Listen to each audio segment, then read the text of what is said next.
বিকালে চায়ের সাথে সেরা সঙ্গী। চায়ের সাথে গোল গোল আলুর পুর ভরা এই মুচমুচে নাস্তাটি একবার বানিয়ে খেলে রোজ খেতে ইচ্ছে করবে। ঘরে থাকা সাধারণ উপকরণ দিয়েই তৈরি। পুর ভরা ভিডিওটি দেখুন আর আজই বানিয়ে ফেলুন। আর একদম সহজ রেসিপি, ঘরে যা আছে তাই দিয়ে কিন্তু একদম ঝটপট হয়ে যাচ্ছে। প্রথমে নিজেদের আন্দাজ মতো একটু আটা নিয়ে নেবেন। তার মধ্যে নিচ্ছি কিছু মশলা। দেখুন, ধনে আছে, একটু ভাজা জিরের গুঁড়ো মশলা আছে, কাঁচা লঙ্কা আছে, ধনে পাতা আছে, সামান্য চিনি আছে, একটু হলুদ গুঁড়ো আর একটু কাশ্মীরি লঙ্কার গুঁড়ো। এই মশলাটাই হলো এর মেন মশলা। ব্যাস, এতে দিয়ে দিলাম, আর বেশি কিছু লাগবে না। এবার দেব একটু পেঁয়াজ, একটু আদা, একটু রসুন, একটু গ্রেড করে নিয়েছি। ব্যাস, এইটুকুনি মশলা শুধু এতে পড়বে। আর দুপুরে রান্না করার সময় একটু আলু সেদ্ধ করে রেখেছিলাম, সেই আলু সেদ্ধটা এতে দিয়ে দিয়েছি। এবার ভালো করে এটাকে কিন্তু মেখে নেব জল ছাড়া, কারণ যেহেতু ধনে পাতা আছে, আলু সেদ্ধ আছে, সেই জন্য জল ছাড়া ভালো করে মেখে নেব। এবার শক্ত করে মেখে নিয়ে ঘুরে এলাম, অল্প হিং দিলাম আর একটু নুন, কারণ নুনটা প্রথমে আমি দিইনি, জল ছাড়বে বলে। আর এটাকে ভালো করে আর একবার মেখে নেব, দিয়ে 10 মিনিট মতো রেস্টে রেখে দেব। ফিরে এলাম 10 মিনিট পরে, দিয়ে একটু ভালো করে বড় করে বেলে নেব, তাহলে একসাথে অনেকগুলো আমার হয়ে যাবে।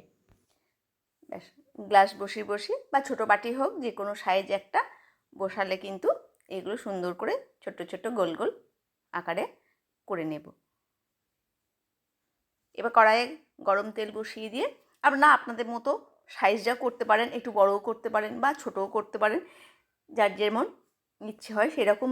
বাড়িতে যেমন সাইজের আছে, বাটি হোক গ্লাস হোক, সেই সাইজ মতো কিন্তু বানিয়ে নিলেই হবে।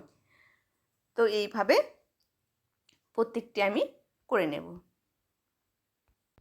কড়াইয়ে তেল গরম করে এবার এগুলোকে একে একে ভেজে নেব।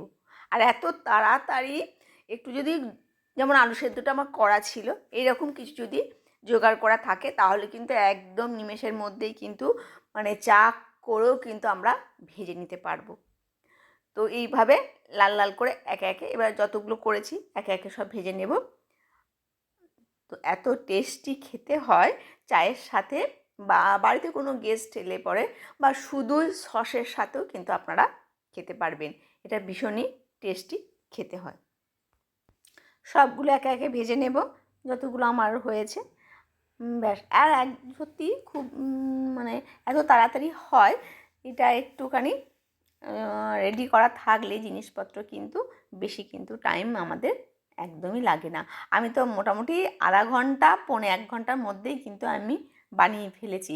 এবার কি হয়, একটু তাড়াতাড়ি ভেজানো থাকলে এইগুলো বেশি ভালো ফোলে, আর যদি খুব কম সময়ের মধ্যে করা হয় তাহলে একটু কম ফোলে, কিন্তু খেতে কিন্তু খুব ভালো লাগে।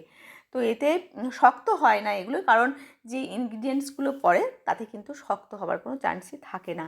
তো বন্ধুরা, এইভাবে সন্ধেবেলায় বানালে চায়ের সাথে ভীষণ কিন্তু খেতে ভালো লাগবে। ভালো থাকবেন, সুস্থ থাকবেন, দেখা হবে আবার নতুন কোনো রেসিপিতে। আমার যারা নতুন বন্ধু তারা আমার চ্যানেলটিকে সাবস্ক্রাইব করে পাশে থাকার অনুরোধ রইল।